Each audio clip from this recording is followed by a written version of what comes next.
Hello friends, இன்றைக்கி நம்ம பார்க்க போகிறது ஜாப்பனீஸ் அனிமே சீரிஸான ஃபயர் ஃபோர்ஸ் சீசன் 2 எபிசோட் 20 தான் இன்னைக்குள்ள வீடியோவில் பார்க்க போகிறோம். உங்களுக்கு இந்த வீடியோ பிடிச்சிருந்தது அப்படின்னா லைக் பண்ணிட்டு அப்படி மறக்காமல் நம்ம சேனலை சப்ஸ்கிரைப் பண்ணிடுங்க. இன்னும் ஒன்லி 4 எபிசோட்ஸ் தான் இருக்குது. ஆனால் அந்த 4 எபிசோடுமே வேறு லெவலில் சூப்பராக இருக்கும். ஸோ மிஸ் பண்ணாமல் பார்த்து என்ஜாய் பண்ணுங்கள். சரி வாங்க நம்ம வளவலன்னு பேசிகிட்டு இருக்காமல் இன்னைக்குள்ள கதைக்குள்ளே போக ஆரம்பிக்கலாம். இன்றைக்கி நம்ம பார்க்க போகிறது ஃபயர் ஃபோர்ஸ் சீசன் 2 எபிசோட் 20. பல வருடங்களுக்கு முன்னாடி இந்த மொத்த உலகமும் எரிஞ்சுது. அந்த ஒரு டேவை கேட்டக்லிசம் அப்படின்னு சொன்னாங்க. மனுஷங்களோட ரிலிஜியன், லாங்குவேஜ், கல்ச்சர் எல்லாமே நெருப்போட கோவத்துக்கு முன்னாடி நிற்க முடியல. எல்லாமே அழிஞ்சு போச்சு. ஒளியை தேடி இந்த பூமியை திரும்பவும் கொண்டு வரணுங்கிறதுக்காக ராஃபில்ஸ் 1 அப்படிங்கிறவரும் அவரோட ஆளுங்களும் போனாங்க. ஒரு சீக்ரெட் ஃபிளேமையோ கண்டுபிடிச்சாங்க. சீக்ரெட் ஃபிளேமையும் டெக்னாலஜியோ யூஸ் பண்ணி அமட்ராஜ்வை கிரியேட் பண்ணாங்க. அது மூலியமா டோக்கியோ எம்பையர் திரும்பவும் உருவாச்சு அப்படின்னு சொல்லி ஒரு பேக்ரவுண்ட் வாய்ஸ். ஷார்ப்பா 6 மணிக்கு எல்லா கம்பெனியுமே நதற்கு போய்கிட்டு இருக்காங்க. கம்பெனி 2 தான் இதை லீடிங்கா எடுத்து நடத்துறாங்க. ஸோ அதோட ஆளுங்க தான் முக்காவாசி போறாங்க. கம்பெனி 8ஓட ஆளுங்க ஒவ்வொருத்தங்களும் ஒவ்வொரு இடத்துல இருக்காங்க. எங்களுக்கு ஹெல்ப் பண்ண வந்ததுக்கு தேங்க்ஸ் ஷீன்ரா அப்படின்னு சொல்லி கம்பெனி 2ல இருக்கிற ஆளுங்க சொல்றாங்க. ஃபர்ஸ்ட் டைமா ஒரு மிஷன்ல இப்படி கம்பெனி 8 ஆளுங்க எல்லாருமே பிரிஞ்சு போறோம். அதுலயும் ஆத்தர் தனியா என்ன பண்ண போறானோ அப்படின்னு நம்ம ஹீரோ யோசிக்கிறான். நான் தான் அவங்களோட நைட் கிங் அப்படின்னு சொல்லி ஆத்தர் சொல்லிட்டு இருக்கோம். என்னடா பேசுற, நான் தான் இதுக்கு கமாண்டர் அப்படின்னு சொல்லி ஒருத்தன் சொல்றான். சார் கம்பெனி 8ல இருக்கிறவங்க இவன் என்ன சொன்னாலும் அப்படியே கேட்க சொல்லியிருக்காங்கன்னு சொல்லவும், அரசே நான் தான் இதுல பொறுப்பேற்றிருக்கேன் அப்படின்னு ஒருத்தர் சொல்லவோ, சரி அப்படின்னா நீ பொறுப்பா பாத்துக்கோ அப்படின்னு சொல்லி ஆத்தர் சொல்றான். மாக்கியோட அண்ணன் வந்துட்டு நானும் உங்க கூட இன்வெஸ்டிகேஷனுக்கு வருவேன் அப்படின்னு சொல்றான். லெப்டினன்ட் ஹீனுவா, நீ தானே என் தங்கச்சியை பிரெயின் வாஷ் பண்ணி கம்பெனி 8ல ஜாயின் பண்ண வச்ச அப்படின்னு சொல்லி அவன் கேட்கவும், எனது பிரெயின் வாஷா, சரி உங்களுக்கு அடிபட்டிருக்கு நீங்க வரலாமா அப்படின்னு லெப்டினன்ட் கேட்கவும், என்னைய பாத்துக்கல எனக்கு தெரியும் அப்படின்னு அவன் சொல்றான். அட்லீஸ்ட் இந்த கோட்டையாச்சும் போட்டுக்கோங்க அப்படின்னு சொல்லி மத்தவங்க கொடுக்குறாங்க. நான் இவனுக்கு ப்ரொடெக்ஷன் கொடுக்குறேன், இவனும் நம்ம கூட வரட்டும் அப்படின்னு சொல்லி லெப்டினன்ட் சொல்றான். கரெக்டா 8 மணிக்கு எல்லாருமே நதற்குள்ள என்டர் ஆகுறாங்க.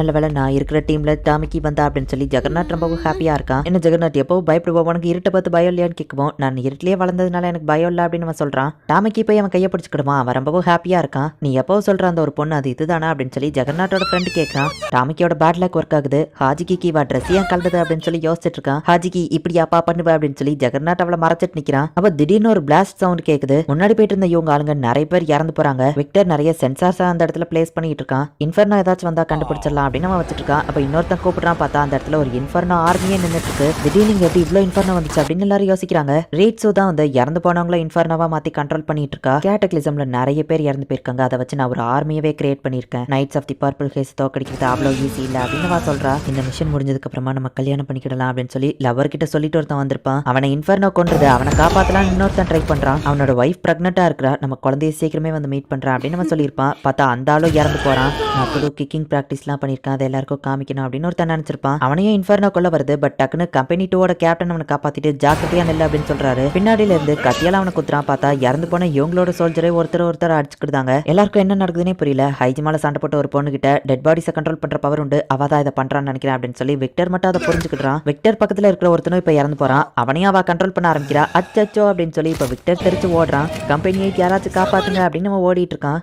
இறந்து போன நிறைய டெட் பாடிஸை ரீட்ஸோ கண்ட்ரோல் பண்ணிட்டு இருக்கா. இங்க ஜெகநாத் ஒரு இன்ஃபர்னோ பிடிச்சிட்டு நிக்குது. அவனோட ஃப்ரெண்ட் வந்துட்டு டப்னு அதை ஷூட் பண்றான். ஹாஜிக்கு ஏன் இப்படி பண்ண அப்படின்னு டாமிக்கி கேட்குவான். அவனுக்கு எதுவும் ஆகாது அப்படின்னு அவன் சொல்றான். ஜெகநாத்தும் அசால்ட்டா திரும்ப நார்மலா இருந்துச்சு நிக்கிறான். இவன் எப்படி இதை பண்றான் அப்படின்னு டாமிக்கு ஒண்ணுமே புரியல. நீ ப்ரே பண்ண ஆரம்பி, நான் இதை பாத்துக்கிட்டேன் அப்படின்னு சொல்லி இப்போ ஹாஜிக்கு வந்துட்டு அதுங்க எல்லாத்தையும் அட்டாக் பண்ண போறான். அச்சோ பின்னாடி பாரு அப்படின்னு டாமிக்கி சொல்றா. வேற லெவல்ல அவன் கண்ணை வச்சு ஃபைட் பண்ணிட்டு இருக்கான். அன்பவரா இருந்தா கூட இவன் உண்மையிலேயே ஆசம் தான் அப்படின்னு சொல்லி அவன் சொல்லவும், எனது இவனுக்கு பவர்ஸ் எதுவும் கிடையாது அப்படின்னு சொல்லி டாமிக்கி ஷாக் ஆவரா. ஹாஜிக்கு ஃபயர்ஸ் வச்சு எந்த ஒரு பவர்ஸுமே கிடையாது.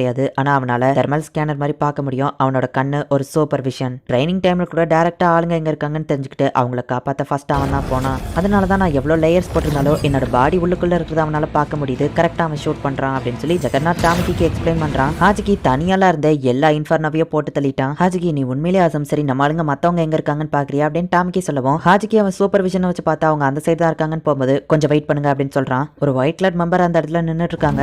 அவ லைட்டா கையசைக்கிறா. ஹாஜிக்கியோட தலை துண்டா போய் தரையில விழுது.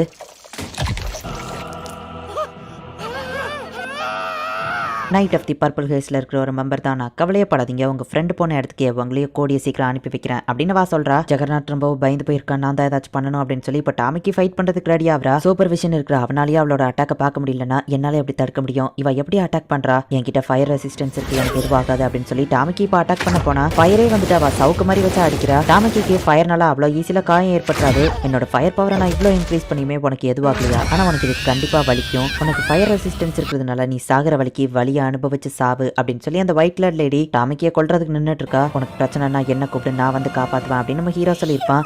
ஷீன்ரோ என்ன வந்து காப்பாத்து அப்படின்னு அவ கூப்பிடுறா. அந்த ஒயிட் கலர் லேடி மூஞ்சிலே ஒரு பிளாஸ்ட் நடக்குது. ஷீன்ரோ வந்துட்டியா அப்படின்னு சொல்லி இப்ப டாமிக்கி பாக்குறா. ஆனா வந்திருக்கிறது நம்ம ஹீரோ கிடையாது, ஜெகநாத் தான் வந்து அட்டாக் பண்ணியிருக்கான். என்ன தைரியம் இருந்தா என்னையவே அட்டாக் பண்ணுவா அப்படின்னு சொல்லி அந்த ஒயிட் கலர் லேடி அந்த இவன் போய் அட்டாக் பண்றான். பட் ஜெகநாத் கை துண்டா பிஞ்சு போகுது. பட் அதை ஈஸியா அவன் சரி பண்ணிட்டான். ஃபயரை பார்த்தாலே ஏன்டா பயப்படுறா அப்படின்னு சொல்லி ஹாஜிக்கு வந்து கேட்கவும் ஜெகநாத் பயந்து தள்ளி போய் நிக்கிறான். இப்படி இருந்தா எந்த பொண்ணுக்கும் உன்னை பிடிக்காதுன்னு சொல்லவும் என்னெல்லாம் எந்த பொண்ணுக்குமே பிடிக்காதுப்பா நம்ம சொல்லவும் நீ நினைக்கிறத விட நீ ரொம்ப ஸ்ட்ராங் தான், உன் உருவம் பெருசா இருக்கிற மாதிரி உன் தைரியத்தையே பெருசாக்கு அப்படின்னு ஹாஜிக்கு சொல்லியிருப்பான். எனக்கு தைரியம் இருக்கு, நான் டாமிக்கியை ப்ரொடெக்ட் பண்ணுவேன் அப்படின்னு சொல்லி ஜெகநாத் நிக்கிறான். ஒயிட் கலர் லேடி ஜெகநாத் ரெண்டு பேருமே ஃபைட் பண்றதுக்கு ரெடியா நின்னுட்டு இருக்காங்க. ஜெகநாத் அட்டாக் பண்றா. அவ அந்த ஃபயர் அப்படியே சுத்தியே வந்து ஒரு ஷீல்டு மாதிரி கிரியேட் பண்றா. சவுக்கு மாதிரி ஃபயர் வச்சிருக்கிறத ஷீல்டாவை யூஸ் பண்ணி அதே நேரத்துல ஜெகநாத்தையும் அவ அட்டாக் பண்றா. அந்த பொண்ணுக்கு என்னடானா ஃபயர் ரெசிஸ்டன்ஸ் இருக்கு, இவன் என்னடானா எவ்வளவுதான் கட் பண்ணாலும் சாக மாட்டேங்கிறான் அப்படின்னு இந்த ஒயிட் கலர் லேடி பாக்குறா. இவன் மிசைல வச்சு அட்டாக் பண்றா. அவ அதை ஈஸியா தடுத்துட்டு இவனை வந்து அட்டாக் பண்றா. இவனுக்கு என்னதான் அட்டாக் பண்ணாலும் எதுவும் ஆக மாட்டேங்குதுன்னு சொல்லி அவன் கையை துண்டாக்குறா. வயிற்றுல அட்டாக் பண்றா. ஒரே ஒரு அட்டாக் ஜெகநாத்தோட பாடியில பட்டுருது. ஜெகநாத் வேண்டாம் அப்படின்னு டாமிக்கி சொல்லுவோம். நீ கவலைப்படாத, நான் உன்னை ப்ரொடெக்ட் பண்றேன் அப்படின்னு சொல்லி அவன் சொல்றான். அம்மா நான் எங்க ஃபேமிலியே வேலை பார்க்க எனக்கு மிலிட்டரிக்கு போகலாம் விருப்பம் இல்லை அப்படின்னு ஜெகநாத் சொல்லவும் உன்கிட்ட ஃபயர் பவர்ஸ் இருக்கு, சோ அதை மக்களை காப்பாத்துறதுக்கு யூஸ் பண்ணு, உன்னோட பவர் என்னன்னு உனக்கே தெரியல, உன்னால முடியும் அப்படின்னு சொல்லி அவங்க அம்மா சொன்னதையும் அவன் ஃப்ரெண்டு சொன்னதையும் ஜெகநாத் யோசிச்சு பாக்குறான். டெக் பண்றதுக்காக தானே நீ ஃபயர் ஃபோர்ஸ்ல ஜாயின் பண்ணிருக்க நம்ம ஃப்ரெண்டு கேக்குவா. எனக்கு பயமா இருக்கேன்னு அவன் சொல்றான். உன் பவர் என்னன்னு உனக்கே தெரியல,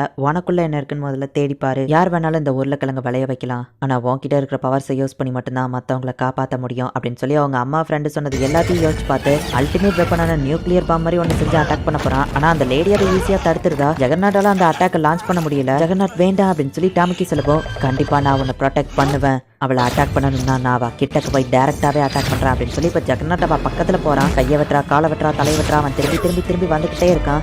அவன் மிசைல வச்சு அட்டாக் பண்ண போகுமா அவன் கையை திரும்பி அவன் வெட்டிட்டு இருக்கா. ஒரு கட்டத்துல அவனோட லேயர்ஸ் எல்லாமே காலி எடுத்து கடைசியில் அவன் ஒரிஜினல் கை இருக்கு அதை வச்சுட்டு கரெக்டா அந்த மிசைல அவன் மூஞ்சிக்கு நேரா லான்ச் பண்றான். அவன் மூஞ்சிலே பட்டு டைரக்டா அதை அட்டாக் ஆகி வெடிக்குது. அது ரொம்பவே பவர்ஃபுல்லா இருக்கு. டாமிக்கியை காப்பாத்திட்டோம் அப்படின்னு சொல்லி ஜெகநாத் ஹாப்பி ஆகிறான். இந்த இடத்துல இந்த எபிசோட் முடியுது. ஜெகநாட்டால ஃபயரை வந்துட்டு அவன் இஷ்டப்பட்டபடி வெப்பன்ஸா கிரியேட் பண்ணி அட்டாக் பண்ண முடியும். ஃபர்ஸ்ட்ல இருந்து அவன் எல்லாத்த பார்த்து பயந்துட்டு இருக்கிறதுனால தான் அவனோட அட்டாக் அவன் கரெக்டாவே யூஸ் பண்ணிருக்க மாட்டான். ஆனா அவனுக்குள்ள இருக்கிற ஃபயர் பவர் அது ரொம்பவே அதிகமானது. ஜெகநாட்டை எத்தனை தடவை கட் பண்ணாலும் அவன் எப்படி ப்ரோ திரும்பி எந்திச்சு வரான் அப்படின்னு சொல்லி கேட்காதீங்க. ஏன்னா இந்த ஒரு விஷயத்துல லாஜிக்குங்கிற ஒண்ணு இருக்காது. அனிமேல எப்பவுமே சில கேரக்டர்ஸ் வந்துட்டு ஃபன்னா காமிச்சிருப்பாங்க, அதுல எந்த ஒரு லாஜிக்குமே இருக்காது. ஒரு வழியா அந்த ஒயிட் கலர் லேடியோட மூஞ்சிலேயே டைரக்டா இவன் அட்டாக் பண்றான். அந்த அட்டாக் ரொம்பவே பவர்ஃபுல்லா இருந்தாலுமே கூட அந்த ஒயிட் கலர் லேடி இறந்து போனாலா இல்ல இன்னும் உயிரோட தான் இருக்காளா, ரொம்பவே பக்கத்துல வெடிச்சதுனால ஜெகநாட்டுக்கு என்னாச்சு, என்ன நடக்குது அப்படிங்கறத நெக்ஸ்ட் எபிசோட் பார்த்து தெரிஞ்சுக்கோங்க. அண்ட் உங்களுக்கு இந்த வீடியோ பிடிச்சிருந்தது அப்படின்னா லைக் பண்ணிட்டு அப்படி மறக்காம நம்ம சேனலை சப்ஸ்கிரைப் பண்ணிருங்க. தேங்க்யூ ஃபார் வாட்சிங். Bye guys. நெக்ஸ்ட் எபிசோட்ல மீட் பண்ணலாம்.